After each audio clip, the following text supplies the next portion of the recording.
had no idea that some people took the notion of an afterlife seriously. To me, I thought it was just like a joke or a cartoon. The people who these days say, oh, I'm a skeptic about these near-death experiences, I'm sorry, those folks are just ignoramuses. As he was resuscitating this guy unsuccessfully, the guy's life kind of appeared in this hologram around him. The longer the cardiac arrest goes on, the more complex this thing becomes. You will now agree that there's different types of nonsense. As Kant says in his critique of pure reason, that system of logic came here from the other side. They had techniques which actually work. You could call up and talk with your dead relatives. Well, the church didn't want to hear this. I went through this procedure and I saw my grandma. We are on the verge, actually, of entirely new ways to think about the most important question of existence. Within 2 years, this will be accepted.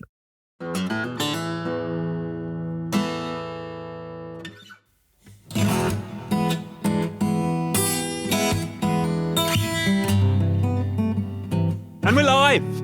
Welcome to another episode of Being Human. Delighted to say I'm here with Raymond Moody, MD, who is a philosopher, a psychiatrist, an author, and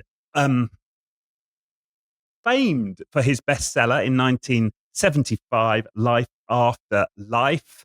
He coined the term near-death experience, or NDE. He's written at least a dozen books, according to ChatGPT, as well as contributing to other books and journal articles on this topic. His most recent book is this one, the one that I've read, Proof of Life After Life, 7 Reasons to Believe There Is an Afterlife. So, Raymond, welcome to the show. Thank you so much for having me. I've been looking forward to this. Thank you. Thank you. Now, for many of people with an interest in this topic, you're going to be a famous figure for a lot of people, and they will know a lot about you and your work. But for people who are completely new to this, they may not have heard of you or your work. Yeah. So I'd love for us to start with a little bit of your backstory. I know you're joining us from Sarasota, California now, but where you started life, where I started from. Early experiences. Yeah, where this all started for me was when I was 7 or 8 years old and looked into a telescope. I was an astronomy buff. And my dad was a World War II veteran, a medic, a surgeon, in World War II in the Pacific Theater. And that generation didn't talk. So, later I figured out that his hostility to religion came from what he had seen in the war and didn't talk about. But anyway, so I was fascinated by two things when I was a kid. One is astronomy, and the other is unintelligibility. Like, what makes something unintelligible? And my favorite authors at that time were Dr. Seuss and Edward Lear. Okay, and that's what kind of unintelligibility I meant. Anyway, I went to the University of Virginia at age 18 in 1962. Planning to be an astronomy major, but I took a course in philosophy and I was hooked the first day. And we read Plato's Republic. And honestly, at that time, I had no idea that some people took the notion of an afterlife seriously. To me, I thought it was just like a joke or a cartoon from it. I didn't, because I was interested in astronomy, okay? But anyway, I was quickly realized that Plato took this question seriously and he thought it was the most important question. At the end of the Republic, there's this story about a guy who was believed dead on the battlefield, but revived and told the story of leaving his body and going through a passageway, having his life reviewed and so on. So anyway, I was intrigued by that. And I asked the professor, what is this? And he said, yeah, these early Greek philosophers studied cases of people who appeared dead, but who came back and had these experiences. At that point, I just thought, oh, this is ancient Greek stuff, okay? And I had no idea it had relevance. 3 years later, I met a man who had such an experience, Dr. George Richie, who was a professor of psychiatry there. And since that time, I've interviewed literally thousands of people from all over the world who talked to us about the time where they, from the medical personnel, thought they were dead, but from their point of view, as they like to say, they were more alive than ever. And they tell the story that we're all familiar with now, of leaving their body and going through a passageway and seeing their deceased relatives meet them, undergoing panoramic memory in which they see everything they've ever done displayed around them in a kind of hologram. And they come back from this, feeling that, as they say, I'm not afraid to die anymore. This is just to them convincing that there's something, beyond this.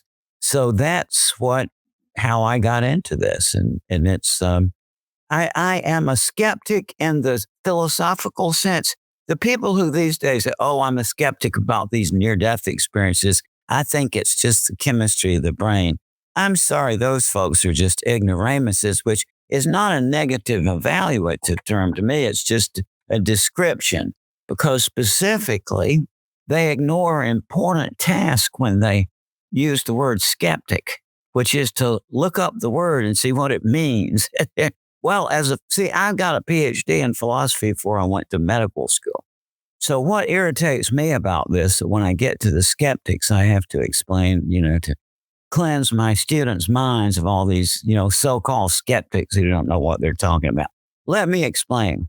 Pyrrho, the philosopher, came up with the skeptical method, which is to explore every option, really bear down, but then in the end, refrain from drawing a conclusion. That's what it means. And it was actually a spiritual practice for expanding your mind. So when somebody says, I'm a skeptic about these near-death experiences, I think it's just the chemistry of the brain.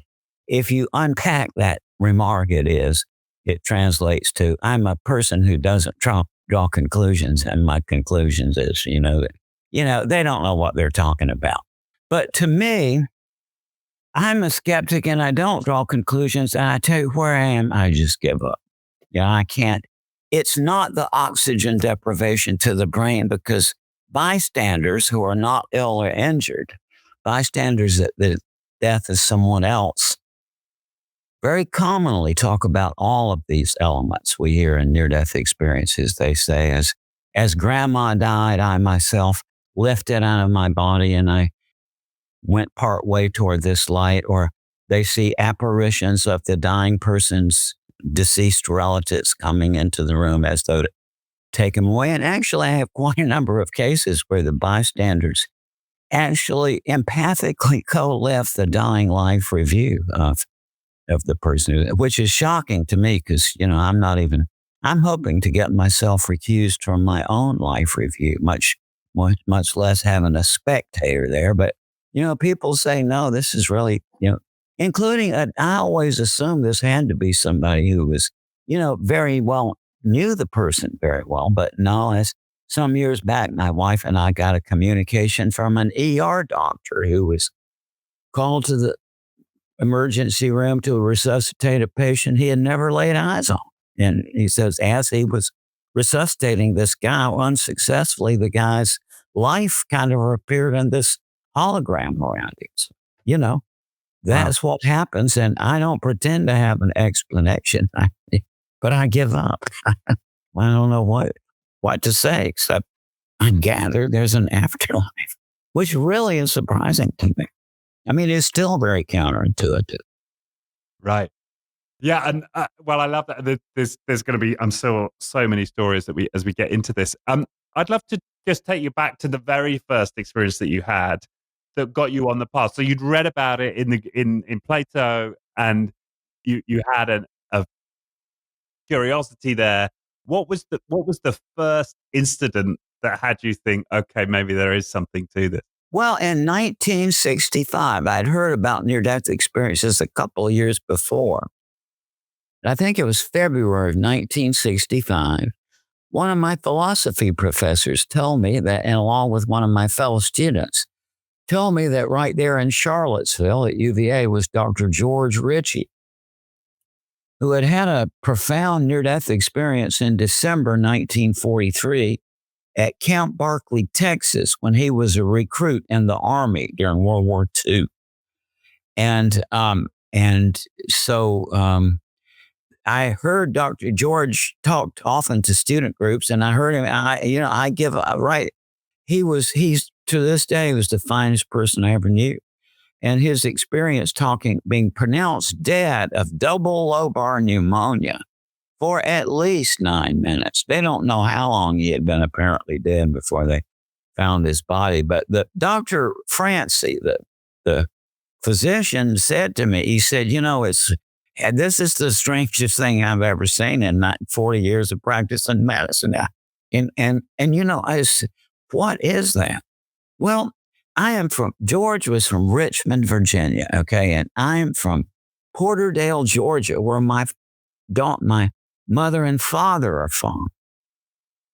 I heard George's experience in 1965. I wrote my book in 74 and published it in November of 75. And so at that time, I was graduating from medical school that following January, 2 months later. And so I chose to go in Georgia. So I chose to go back to Charlottesville to do my psychiatry residency. So in March of 76, went up there with my wife to do my interviews for my psychiatry residency and called up Dr. Richie. He said, oh, come on over. We had a nice conversation. Next day, I flew back to Macon, Georgia, where my parents lived, taking care of my kids. And I mentioned to my dad, who's a surgeon, like the previous day I'd been with this Dr. Richie. By then, my father heard a tape of George Ritchie's experience. And he said, George Ritchie, Camp Barkley, Texas, December 1943. That's very interesting. He said, I was there and so were you. So my mom and dad had moved to Camp Barkley in early September 1943 so that dad could go to officers candidate school. I was conceived in late September and George's experience was December 20th. My mom and dad moved away December 29th. And so I was there in utero when this happened. By the way, subsequently, somebody is now doing a film of George Ritchie's life. So they where to film it, and they thought, well, maybe it might be nice to film it where it happened. So they went down to Texas and looked into the property records for Camp Barkley, and they found it had been sold to a couple who were going to use it as an exotic game farm to take, whatever bears or whatever out there and shoot them. But get this, the lady had a horrible accident on the place and was thrown down and had a near-death experience and saw the light. And so now they've changed their plans. They made it into some kind of charitable mission going down to South America. And so this individual, they died for 9 minutes. And what were the specifics of the near-death experience? Well, there is a family resemblance, as Wittgenstein said, right? And if you look at hundreds of cases, you see that there's about 15 common elements, right? And one person may have 3 or 4 or 10 or some people with extremely lengthy cardiac arrest go all the way up the scale. And George was pretty much all the way up the scale. He woke up and he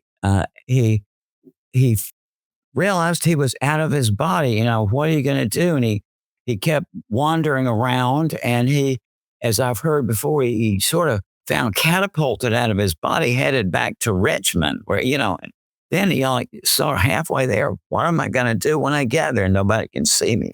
So he went back to the hospital, and then he said all of a sudden this light overwhelmed everything, and he saw everything he had ever done in this panorama around him.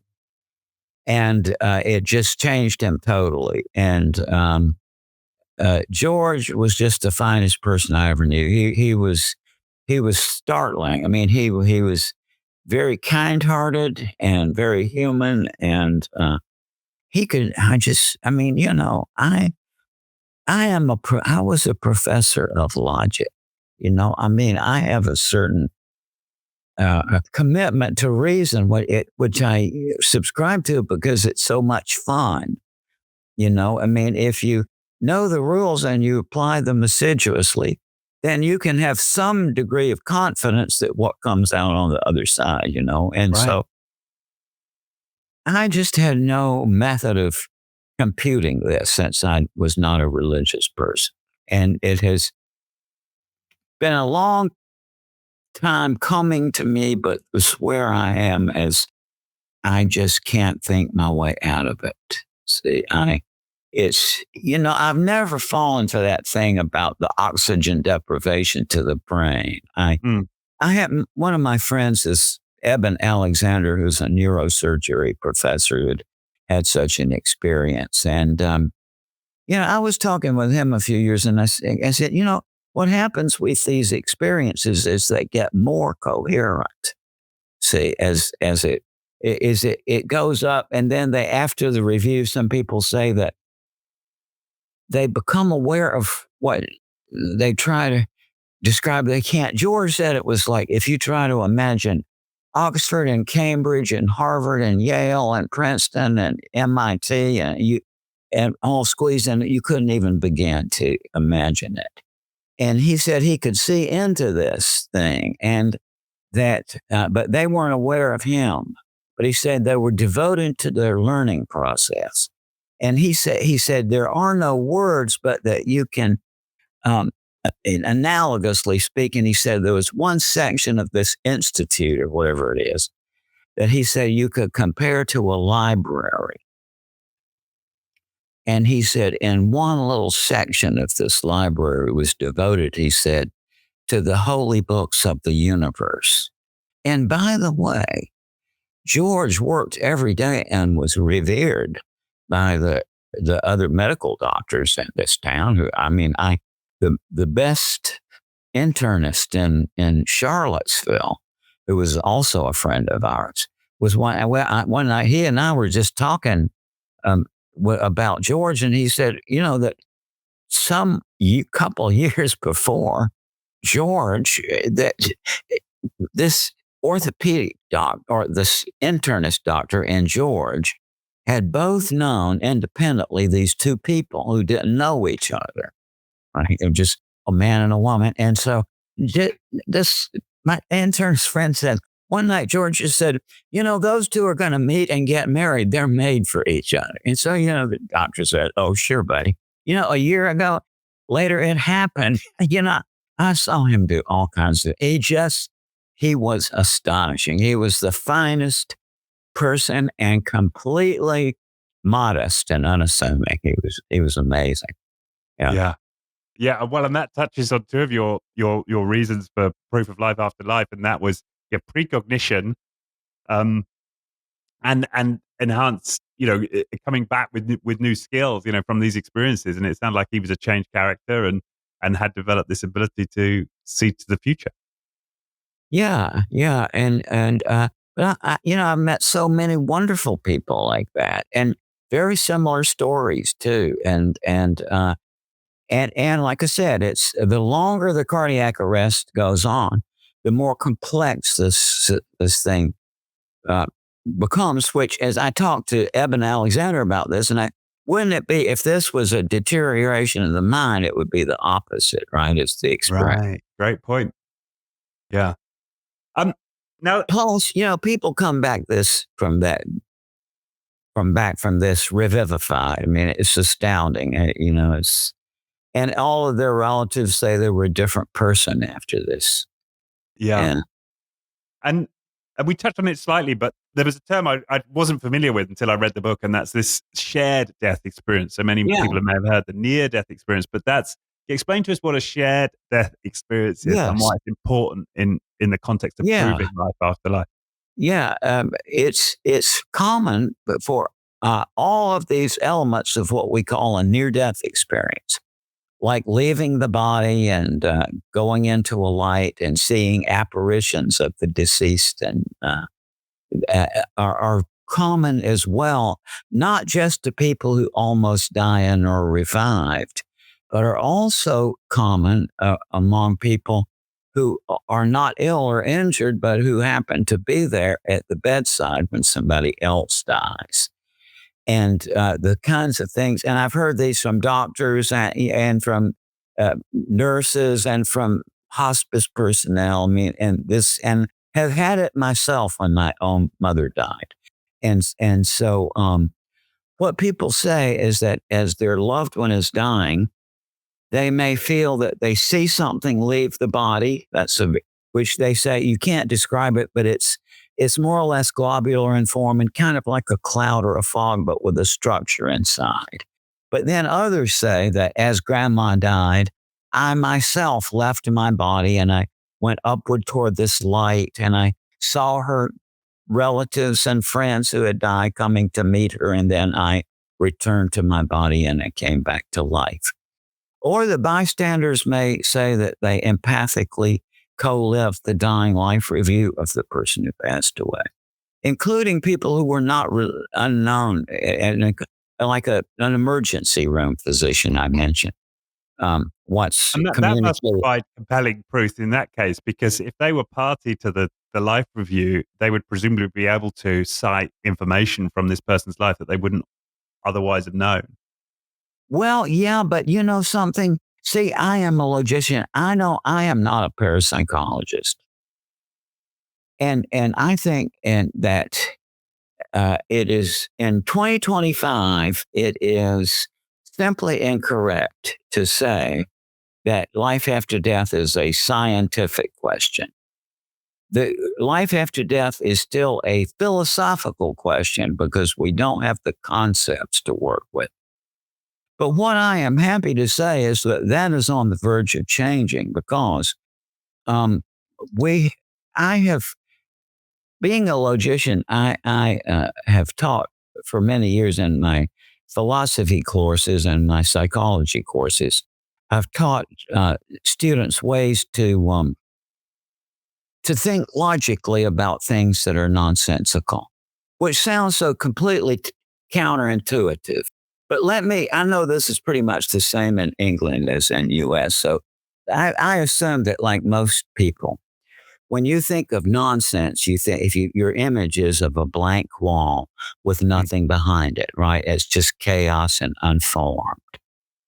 Well, in the 18th century, people thought that clouds were the same way, right?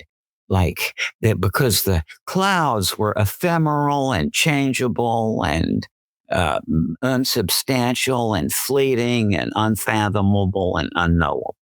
But it was the symbol, right? For thousands of years, that clouds were by definition unknowable because they were, like that, right? Yeah. Well, then Luke Howard, a pharmacist. And at that time, see, there was not science as you and I know it. There were these societies and often of people who were wealthy, who could afford equipment, who would do their research, and then they would come to these societies and present their findings.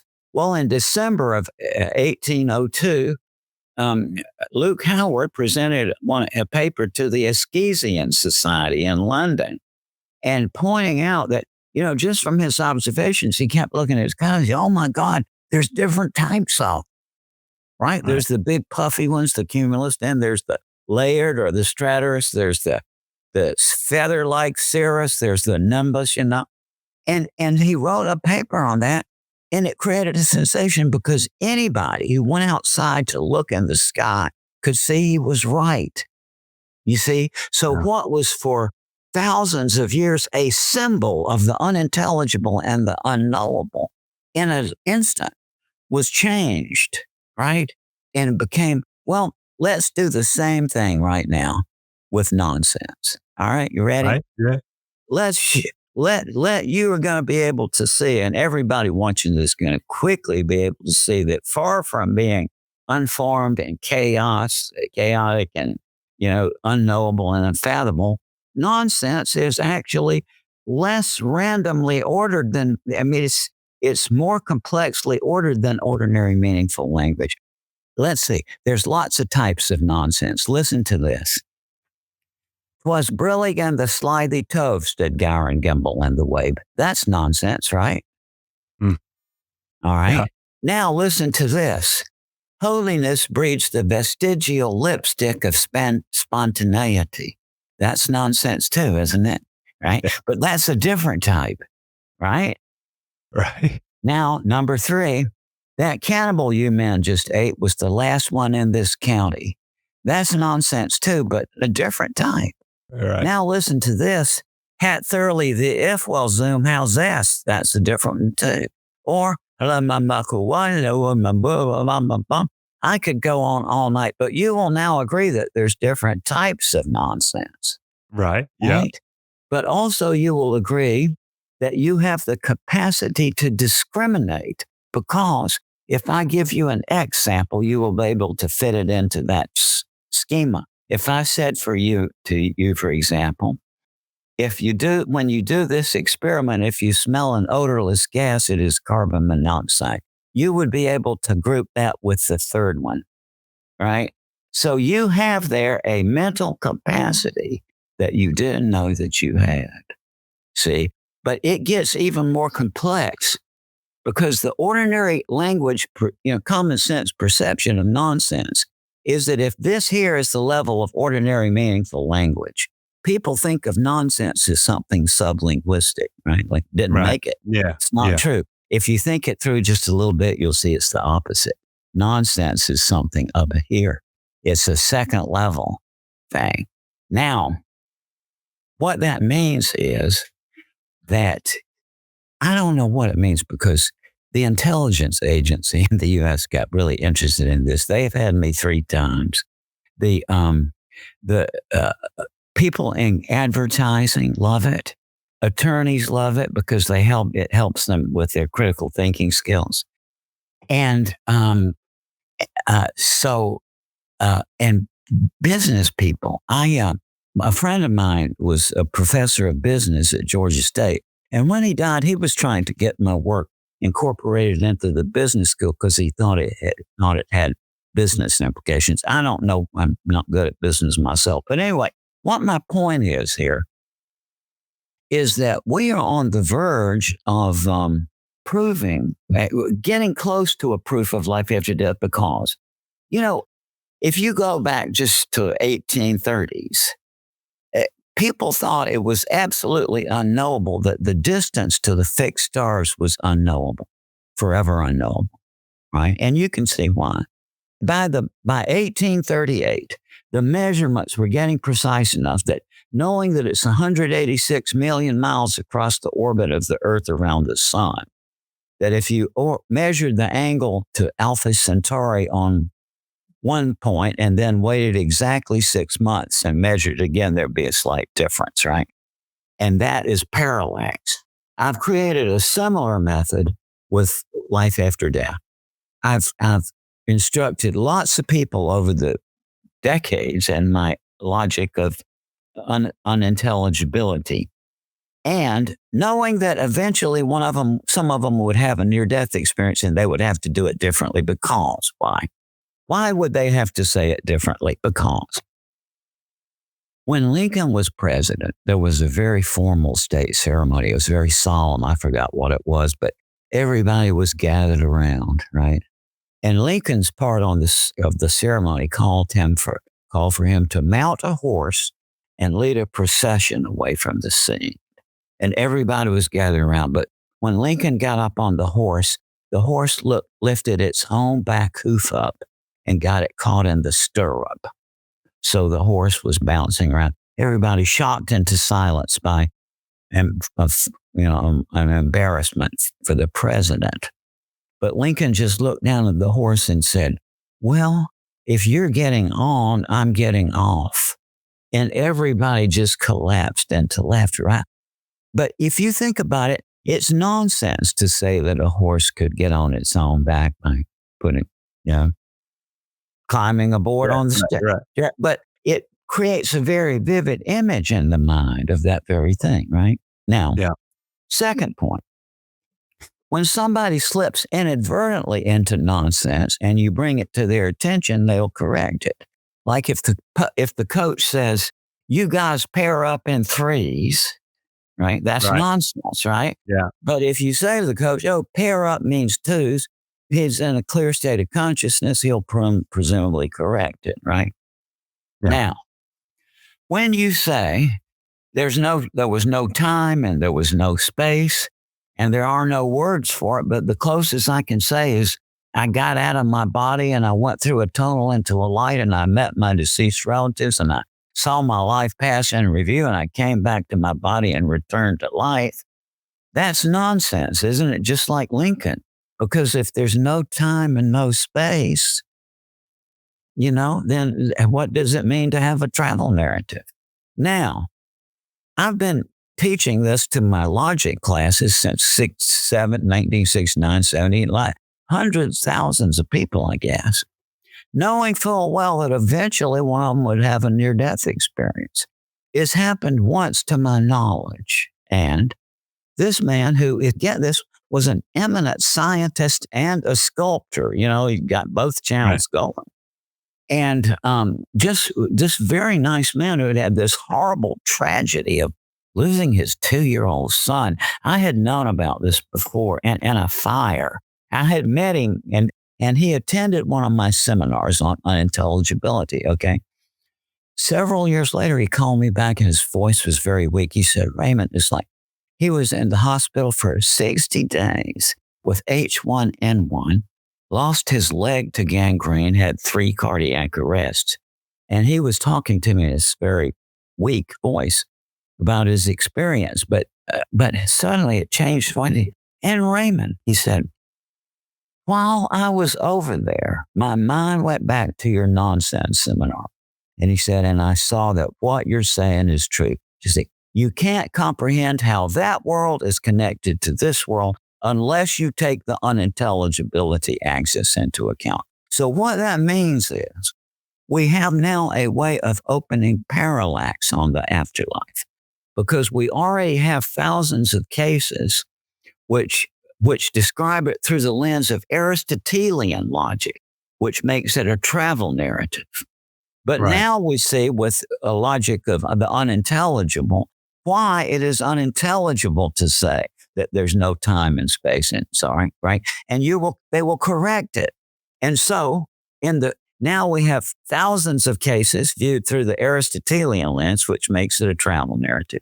I think in the not too distant future, we're going to have a lot of other cases viewed not just through the Aristotelian lens, but through a different lens. And that will actually be like a kind of honing in or of getting a fix on the afterlife. I don't know what the answer will be. I know there will be a difference, but the difference will tell us something about the afterlife.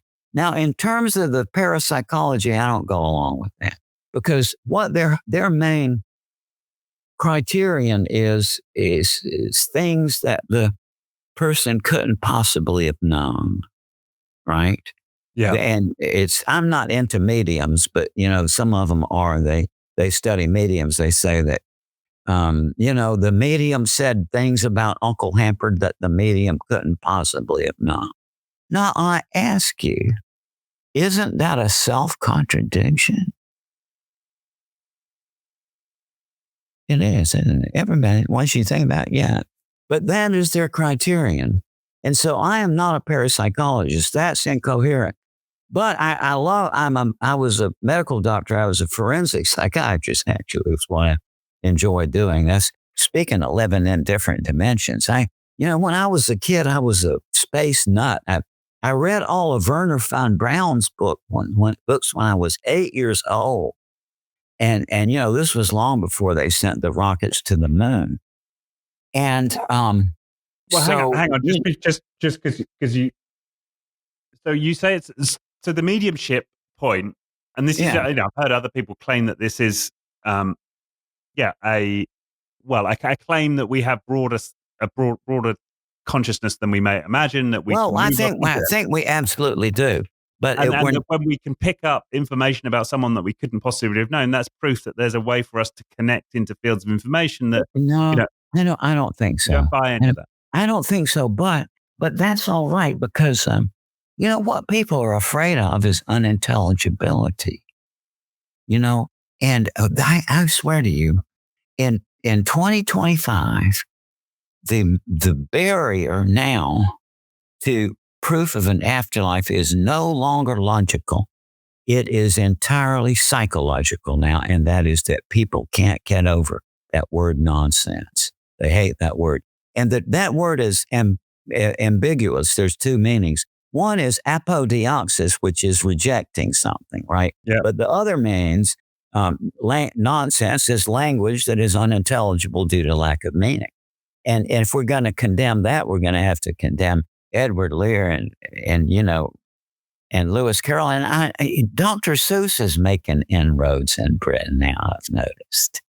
Yeah, and he was he's the American one. Yeah. So are we saying then that this is the first time I've been presented with this argument, and obviously this is now stirring in my mind. So if people are describing things in a way that can't make sense to us, Yeah. because it defies our notions of space and time, Mm-hmm. and that's nonsense.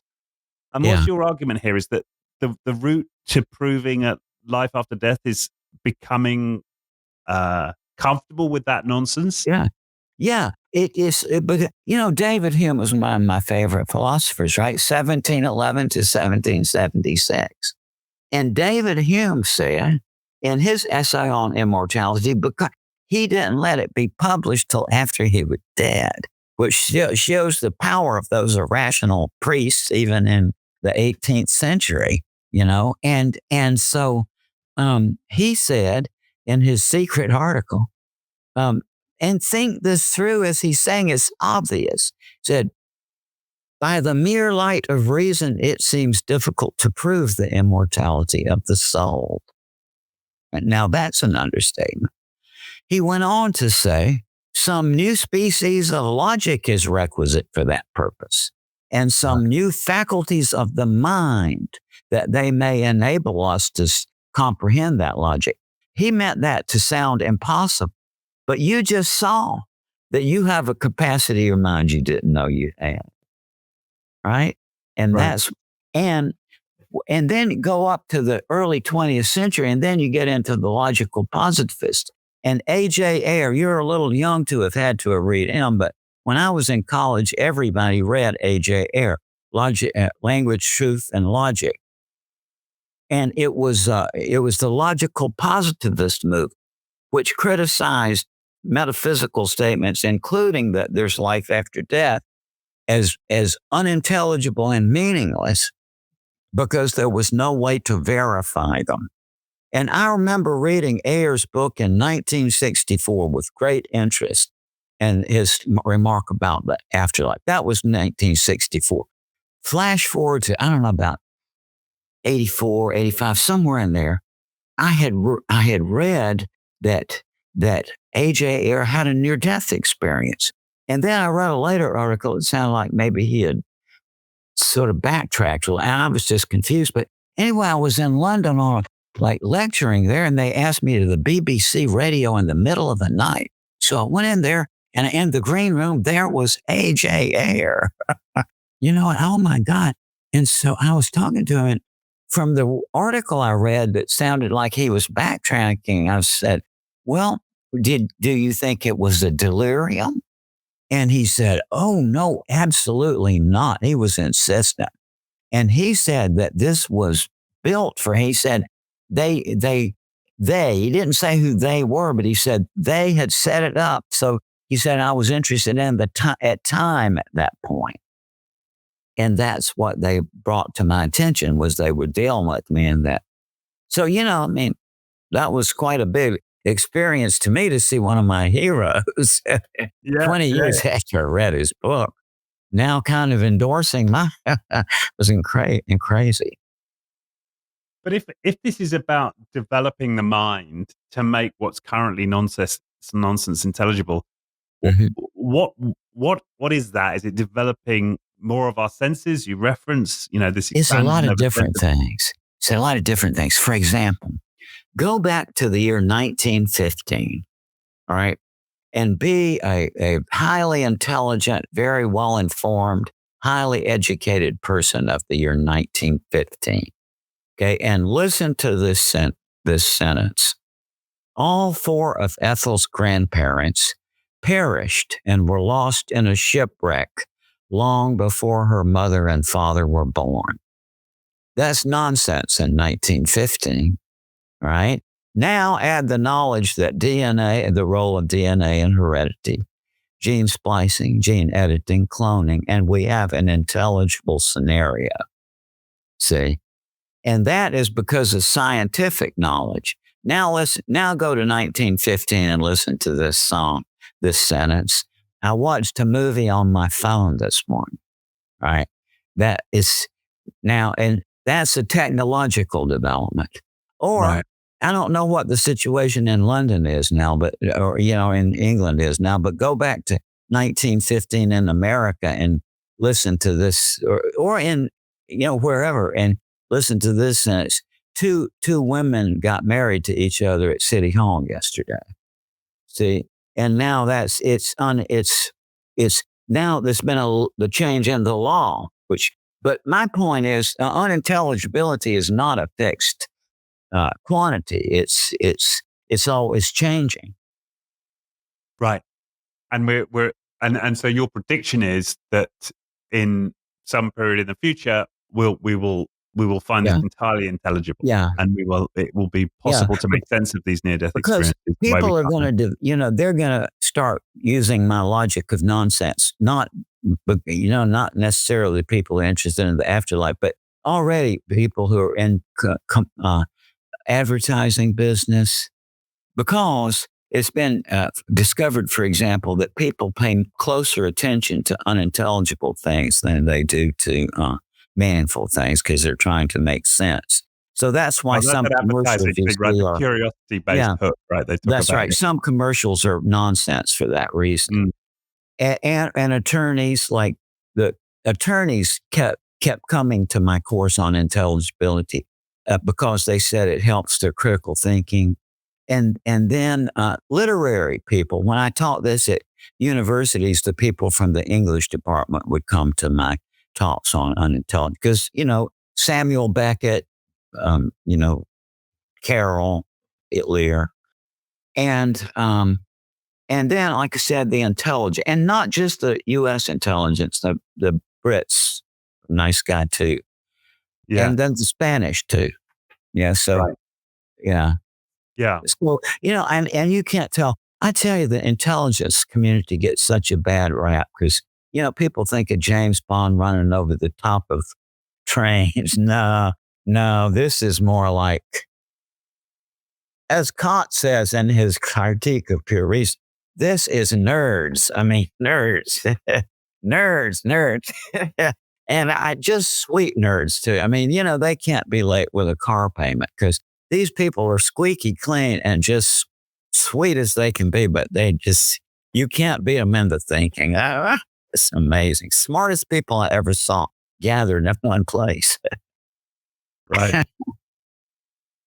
Okay. So the other thing you mentioned in the book, which I found fascinating, is this idea that we can get something akin to a near-death experience without getting near to death. And I'm referring to the psychomantium. Yeah. And I wonder if for people who, who want to play with this, it's worth exploring now. Yeah, yeah. Something. It's I don't know. I hope it's different in Britain, but in the U.S., this classical education went out about 20 years ago, and people don't read Plato and Aeschylus and Euripides anymore. But I did. I mean, and that is a big part of me. And in reality, you cannot understand how the system of reason and logic that you and I are using right now as we're thinking together, that system of logic came here from the other side. And it's just, The history of Greek philosophy is the most fascinating story of history to me. I've been just since the age of 18, probably 40 to 50% of the books I've read on are on Greek philosophy. And the facts about it are so startling that they sound like they're made up by some new age writer. But for example, we learned the concept of truth when we're about 3 years of age, as I've noticed with my kids. And what truth is that which is the case independently of what anybody thinks about it, right? Mm. That idea could not be formulated in a pre-literate society. And the reason is that the first inkling that people will have that some things are the case independently of what anybody perceives, thinks, or believes is in connection with deduction, which you use every day in balancing your checkbook, which is the first premise. If Andy is taller than Bill, second premise, Bill is taller than Charlie. Conclusion is Andy is taller than Charlie. It doesn't matter what anybody perceives, thinks, or believes. If the two premises are true, then the conclusion is true, right? People could not get that in a pre-literate culture because they couldn't hold the premises in their head. It was a different system, see?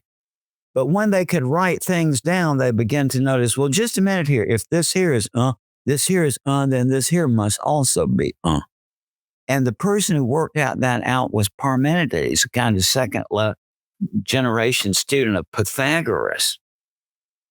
And apparently he worked at one of these places. There were oracles of the dead in Greece. And the best book on this is from Princeton University Press. It's probably different in England, the different press, but the title is Greek and Roman Necromancy, and it is by Daniel Ogden, Ogden, who's a professor of classics in England. And it's about the oracles of the dead, which fascinated me from the age of 18. And these were places where you could go into this underworld environment and they had techniques which actually work. You could call up and talk with your dead relatives. Well, the church didn't want to hear this after about the 4th century, right? So we don't know about it then, but I got a nice letter from somebody at the Cambridge Religious Studies a few years ago who was telling me that they used this in the Christian church up until they banned it. But basically, you can create an optical depth. It's a lot of different ways to do it, but it's you can create a visual environment. They still do this in the Middle East today. They take a silver bowl, highly polish it on the inside, fill it with water and a layer of olive oil on the top.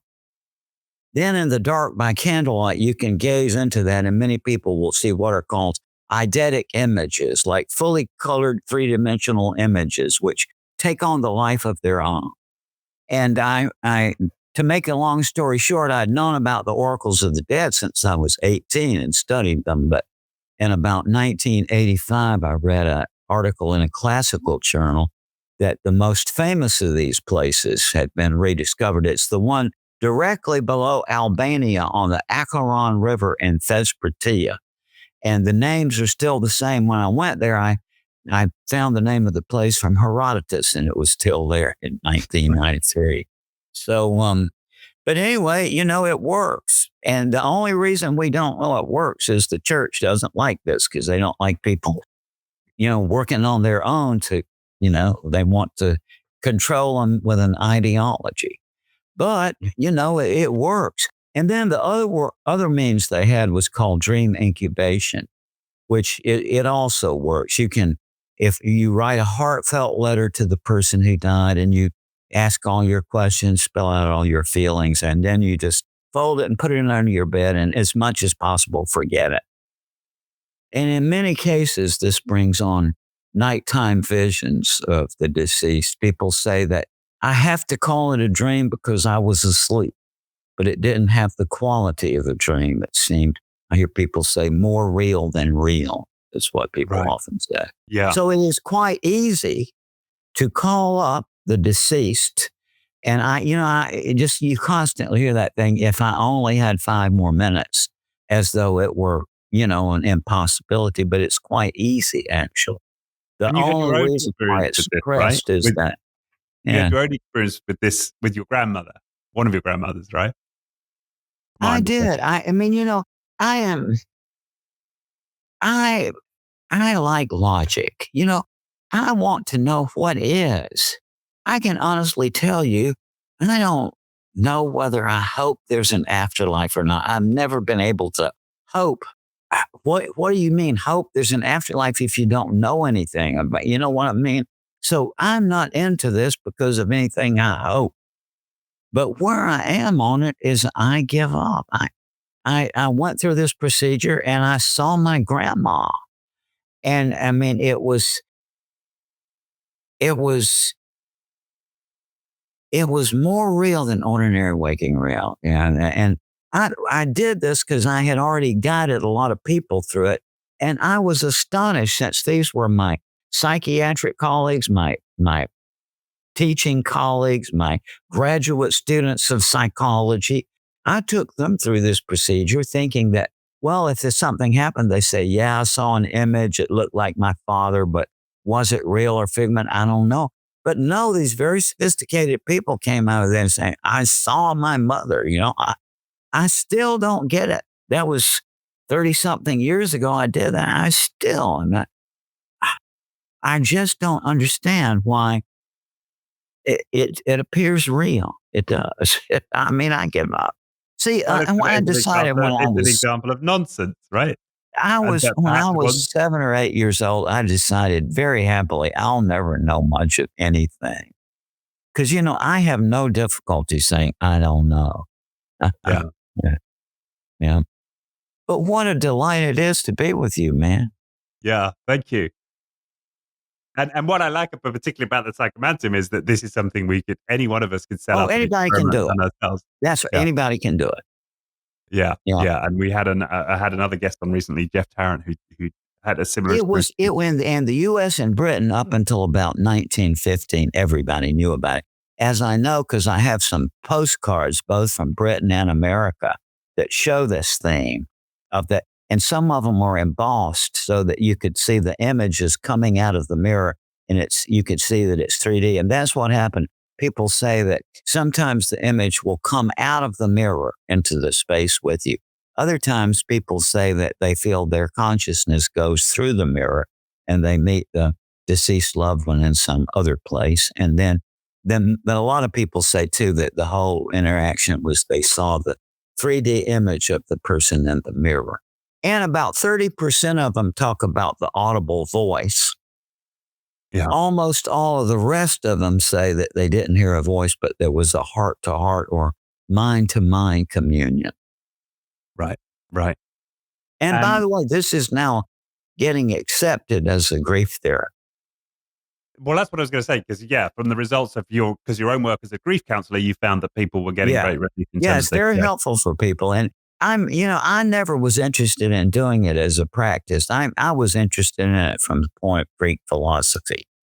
But Right, because, that's to me the most fascinating story in in the US, you can't talk about the Greeks anymore because it might offend the Portuguese or the Irish or whoever, but it's just amazing. And the reality is the logic that we use every day came here from the other side, according to its creators. right, right. Which is something we can't. Well, can we know that? Do we have proof that it came from the other side? I don't know yet. I mean, what I'm saying is I can think of one way, which is like by opening it by parallax, right? To look at it, look at the near death experience two different ways. But I think there are probably other ways, but I don't. See what happened with what I call the afterlife establishment, the parapsychologist. That has nothing to do with ancient Greek philosophy. The spiritualist movement began in 1848 in upstate New York with two little girls cracking their toes underneath a blanket. that's the reality. And that started the spiritualism craze, right? Then later they recanted and showed how they did it. But now all the parapsychology and psychical research comes from that. And I was shocked and disgusted when I started in 1976, started talking to all these people, and they didn't know who Alcmaeon was, or they had never read the Phaedo. And if you've never read the Phaedo, you don't know anything about the Western view of the afterlife, because when the Christian church was getting started up, they had to have some statement on the afterlife, but there wasn't much to go on with, from the Jewish and Christian scriptures. So they took Plato's Phaedo is the ideological basis of the Christian theology of the afterlife. That's the fact. They don't like to admit it these days, and most of them don't even know it. But I read it in 1964 in Bertrand Russell's History of Philosophy. And when I started teaching philosophy myself 5 years later, I didn't want to tell my students that based on what Bertrand Russell said, because he was not an expert on religious studies. So I started asking experts on religious studies in the US and over in Europe. And every one of them says, yes, it's true. It's counterintuitive, but it's true. And so, it's the parapsychologist and the psychical researchers, that's pseudoscience. But there's a new way to do it. Now you've lost me. So from my understanding of these parapsychologists, that they create experiments where they seek to prove that, for example, mind-to-mind connection is a thing. They'll have one person read a card, like a 4-digit number, from a different room, and they've got somebody else who believes they're connected psychically, and they will write down the number, and they can't possibly see it. And the inference being they must be reading this person's mind. Well, isn't that some level of proof or evidence that something's going on? So tell me why that is okay. Yes. The reality that we have with respect to the question of an afterlife was very well stated by Hume and the logical positivists, which is that when we say the words, there is life after death, we get nice warm feelings and we have beautiful images in our mind. But once you start getting down to the cognitive meaning of it, there's none, because to say that there is life after death, if you look up the meanings of those words, it is, there is life after the final irreversible cessation of life, which is a self-contradiction, right? But it's such a powerful feeling in our mind, see, that we hold on to it. And so the parapsychologists and the psychical researchers, which got started in the late 19th century, early 20th century, they ignore all those things because of scientism, right? By the late 1800s, people were all into science, even though they might not know what it means, but the word sounds nice, right? So things had to be scientific. So when these early psychical researchers and parapsychologists started investigating mediums, so it had to be called scientific.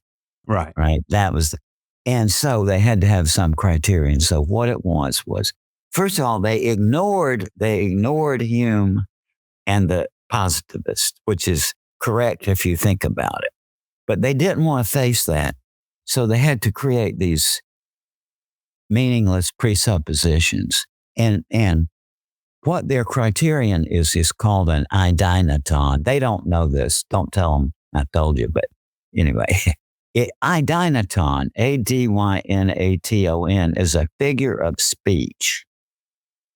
And it's like when you say, I couldn't express my love for you. My love for you is greater than the number of sands on the beaches, right? Or there are no words. It's impossible to describe. And those that is called a figure of speech called idynaton. And Right. it's a figure of speech that often is used in certain circumstances. And one of the circumstances is mystical experiences, Right. right? I can't describe it to you. William James, in his great characterization of mystical experience, pointed that out. But none of this is to be downbeat because, listen, I have a book coming out. It's actually coming out in a couple of weeks called Swan Song. And it's it's about Greek philosophy and how all of this fits together. And I've got a thorough refutation of psychical research and parapsychology in there. So if you can get to me and touch on this, let me give you my phone number. Yeah. And Yeah. Well, if you want to call me back sometime, I'll try to figure out how to get a copy of this book to you. yeah, that would be great. And maybe because right now I feel like I'm I'm still lost, right? I'm still lost because I don't understand the claim you're making against those who have claimed to have created scientific conditions in order Yeah. to prove They're out nice certain people. phenomena. This is not anything personal.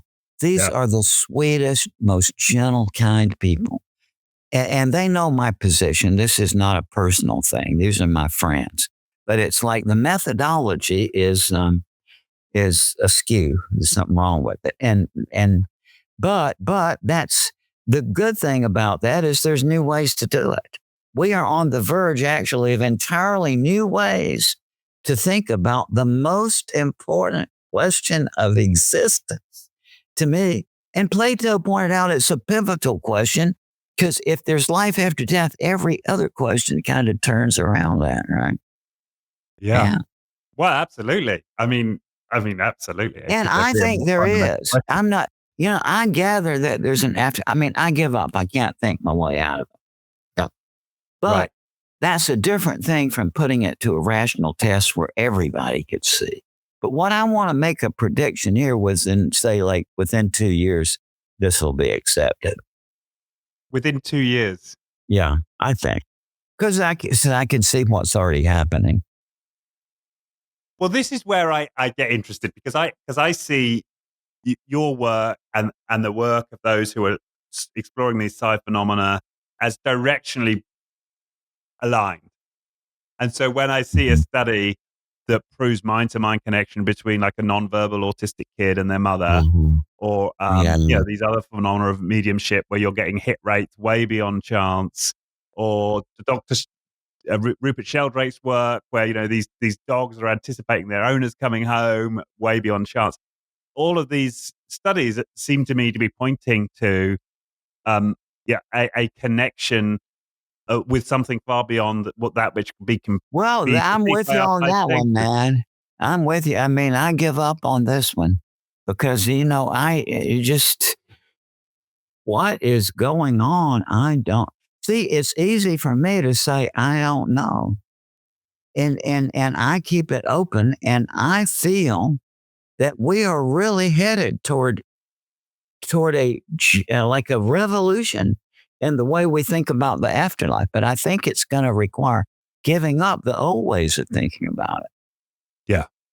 Yeah, but I'd love for you to be sort of a test case. Let me try to get my manuscript to you, and you read it, and then you I see. don't have a background in philosophy. I'm a simple engineer, so Oh no! Listen, reason is the same for all of us. I yeah, wanted to be an astronautical engineer. you. Yeah, that's where I was headed originally. Because see, Werner von Braun was the guy who designed the Saturn V. And I met Werner von Braun twice when I was a kid. And he was one of the most amazing minds I've ever seen. I read Werner von Braun's books when I was 8 years old. That was long before the moon flight. So my point is engineering is great. I mean, it's just a different mindset, but it's a great mindset. My dear daughter-in-law is a civil engineer. Right. Yeah. But I definitely look forward to the book. And Um, I'm really asking you to refute me, because yeah. in philosophy, what we want is because if you found some error or mistake in fact or reasoning in my book, that would be benefit to me because it would I'd see my mistake and move myself closer to the truth, right? On Yeah. the other hand, if you couldn't find any errors, then that gives me more confidence. Not complete confidence, but more confidence that I'm on the right route. See? Yeah. Yeah. No, I'll happily read the book. The other question I had is, so if we've got this technique, the Psychomantium, which might allow any of us to connect with dead souls and communicate with Yeah. them. This other feature of near death experiences is people coming back with new skills, new knowledge, Yeah. um, greater care, greater kindness, changing characters. There's a great story in the book about a guy who's this like ball busting lawyer who comes back and gets fired by his law firm because he's become this kind soul. So you have these transformations. Can we emulate any of those kind of effects? Where we can I wonder. enhance our knowledge or our Mhm. character in some way. You know, one of the most fascinating things to me is that the ancient Greeks thought that creativity itself was a paranormal experience. And, and you would go to the Museon where they had it. If you ever read Hesiod, remember, it's like when he met the muses on Mount Halcyon, they were dancing around the spring, right? Which implies that he was looking into the water, Right. right? And I saw in Greece about 20 years ago, I went to a museum and they had some of them were built around springs, others had a pool in the and I gazed in there and quickly I saw the images coming out. So that's how it worked. And creativity itself is no easy thing to explain. And to me, it's the greatest high there is. Holy mackerel. So maybe, I talk to artists all the time and say, it doesn't come from me. And I Yeah. feel the same way about my books. It's like this book I wrote, it didn't seem to come from within me. It seemed like coming through.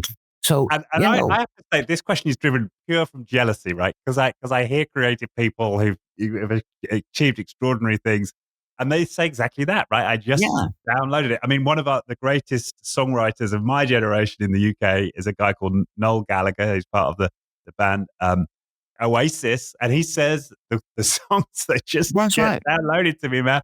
And I'm like, well, I want some of these downloads. Yeah. Well, see, So you're an this is engineer. what's As driving my question. engineers, you have to be, if your painting goes wrong, well, you just had a bad day. An engineer, the building collapses. See what I mean? So you can't be that laid back person. I bet you don't even smoke pot. Hey, I'm just kidding. I just made that. But what I'm getting at Okay, is as it happens. you got to be relaxed. And see, I'm uptight too. I get this.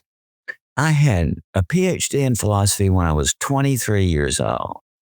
Then I taught philosophy for 3 years. Then I went back to medical school and I had an MD before I was 31 years old. And you are old enough to now to see there's something very wrong with that picture, right? Yeah. It's like my whole life with my nose in a book. And so I understand that state of mind. What got me out of it was I had a thyroid disease and my intellectual mind just wouldn't work for a while until it got corrected. And so that's when got able to, go down and to get these relaxed states. My wife and I went down to Mexico on the weekend of Princess Di's funeral, which is how I Yeah, remember when it yeah. was, because she got to see it on the TV. But they got 30 psychotherapists from all over Mexico come to this resort center. And during the weekend, every psychotherapist got to guide somebody else through the procedure and then be guided through it themselves. So they did it either way, right? And then they had mirrors set up throughout this resort center. All right. And in that weekend, every single one of these 30 psychotherapists had an experience. Then I did it in Italy where dormiveglia, right? Like the hypnagogic state. Siesta is the common thing, right? Right. Everybody had an experience. Then I did it about 2 years later in Hamburg for psychotherapists. Nobody had an experience. See, Okay. yeah, because you got to get into that relax, which is hard for you and was hard for me till I had All impossible for right. me till I had my thyroid disease. See, but it's all right that you've got that hyper. See, because the building doesn't collapse. See what I mean? Yeah. I should say I'm no longer an engineer, but I trained as an engineer. But I still take your point, right? Like I have, well, right now I don't have easy access to that muse, to that generative ability that clearly lots of great artists do. But it's in everybody. Yeah. And the one get if you have hypnagogic experiences just before you go to sleep at night, do you sometimes hear things or see little surrealistic images? No, yeah, No, never. Um, yeah, yeah, I do meditate, and it relaxes me, and I feel much calmer. I feel more regulated. But yeah, and sometimes I'll get like an insight and a yeah. Well, creative I'm repulse. saying it's great that you're an engineer, right? Yeah. Yeah, yeah, And no, no, and you've got I'm not and naughty. the I'm not state of mind that you're in is really valuable for the world. right. Sure, no, no, and Yeah. I completely So buy that. And coming on to your point about like how everybody has this power to a greater or lesser degree. I mean, just reminds me of just recently I recorded a podcast with a lady called Dita Young who does animal telepathy, right? And this might be something that you don't buy into given what you've said earlier, but she says 100% of her students when she puts like images of the animals and their names in sealed envelopes and then asks the student to pick up on information, about this animal. And she gets like 100% of them Hmm. developing this ability to be able to do that. And so I hear that and that's extraordinary to me.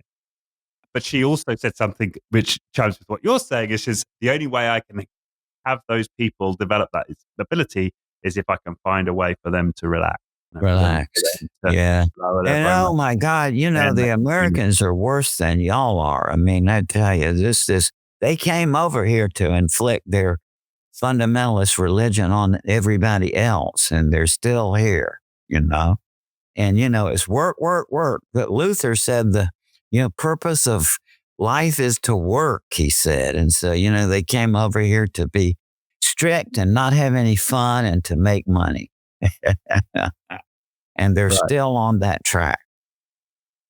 Yeah. And they've got Jesus is added to it now. Jesus, Jesus, Jesus. Overworked, oversexed, and over here. That's what we used to say about the Americans, right? Yeah. Um, where do we go from that? Okay. So if we were to sum this up, this has just been a wonderful, wide-ranging conversation. If you were to sum up your argument, from the book Proof of Life After Life, just Mm-hmm.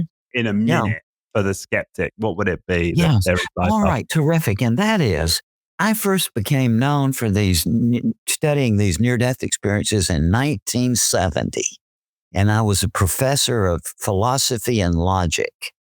And ever since then, a very nice stream of wonderful, nice people have come to me and asked the following question. Do you think there can be a proof of life after death? When they first started asking me in 1970, I was a professor of logic. And my mind, my concept of proof was Venn and Boole and Frege and Wittgenstein and Russell and Whitehead. That was my concept of proof. Like they formulated the notion of proof in mathematical and symbolic logic. But finally, over the years, what I feel is that people are not asking me that. What people want to know when they ask me, most people, when they ask me, is can there be a proof of life after death? Is simply this. It's not what a logician would think, but it is, Raymond, do you think that it is a rational thing to anticipate that when you die, you will there will be another chapter or many other chapters? I say absolutely yes, because I give up I can't think my way out of it. I give up. I gather that there's life after death. Yeah. Great. Well, thank you. Thank you. I've so much appreciated this tour Me with too, you. man. This was fun. And yeah, I'll take you up on the manuscript of the new book. Uh, I'll engage in some self philosophical tutoring. Yeah, come back for another round because I sense what you're onto here is very important. I haven't fully wrapped my mind around it, but I sense it's very important. So I'd love to go another Terrific. round. Wonderful. All right, okay. So for people who want to get the book, it is Proof of Life After Life: 7 Reasons to Believe There Is an Afterlife.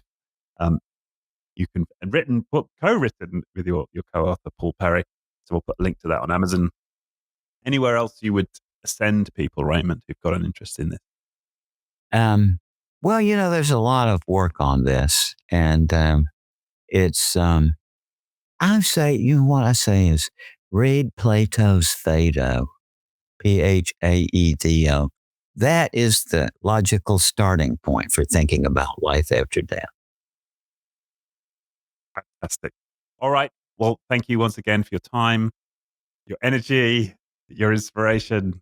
Yeah, Thank you, man. been Like great. goes I've right loved back it. to you. Thank you.